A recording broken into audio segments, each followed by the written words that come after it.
6টা দিন অতিক্ৰম কৰিছে এই যি শিৱসাগৰ ভটিয়াপাৰ যিটো বাৰী চুকৰ যিটো ঘটনা সেই ঘটনা আৰু এই মুহূৰ্তত মই যিহেতু ভটিয়াপাৰ বৰনামঘৰ আছে বৰনামঘৰত আছোঁ আৰু বৰনামঘৰত যিসকল ইয়াৰ আই মাতৃ আছে সেই আই মাতৃসকলে ইয়াত আচলতে নেদেখাজনৰ ওচৰত শৰণাপন্ন হোৱা পৰিলক্ষিত হৈছে। মই পোনে পোনে সামগ্ৰিক যিটো পৰিৱেশ সেই পৰিৱেশটো এই মুহূৰ্তত দেখাইছোঁ। মই কিছু সময়ৰ পূৰ্বে যিসমূহ ভিজুৱেলছ আছে সেই ভিজুৱেলছসমূহ আমাৰ প্ৰতিনিধি টাইমৰ দৰ্শকসকলক দেখাইছিলোঁ। যিহেতু ইয়াৰ যিসকল আই মাতৃ আছে সেই তেওঁলোকে আচলতে নেদেখাজনৰ এই শেষ ভৰসা হিচাপে ৰাখি তেওঁলোকে যি আই মাতৃসকলৰ আচলতে আই মাতৃসকলক তেওঁলোকে আচলতে শেষৰবাৰৰ বাবে তেওঁলোকে আচলতে যিকোনো সময়তে এই যি অভিশপ্ত যিটো ৰিগ আছে সেই ৰিগটো বিস্ফোৰণ হৈ জুই জ্বলিব পাৰে বা বিভিন্ন ধৰণৰ যিসমূহ ঘটনা সেই ঘটনা সংঘটিত হ'ব পাৰে তাৰ বাবে আচলতে তেওঁলোকে নেদেখাজনৰ ওচৰত এইদৰে আচলতে শৰণাপন্ন হোৱা পৰিলক্ষিত হৈছে। মই ইয়াৰে বিভিন্নগৰাকী আই মাতৃ আছে, মই তেওঁলোকৰ লগত কথা পাতিবলৈ চেষ্টা কৰিম।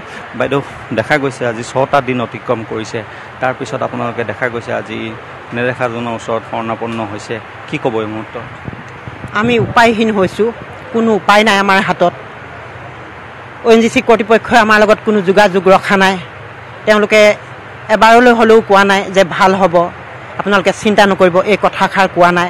6টা দিনে আমি বহুত শংকাত ভুগিছোঁ, মানে কি ক'ম, ক'বলৈ উপায় নাই। কেনেকৈ দিন কটাইছোঁ আমি হয়তো ক'বলৈ আৰু কোনো ভাষা নাই।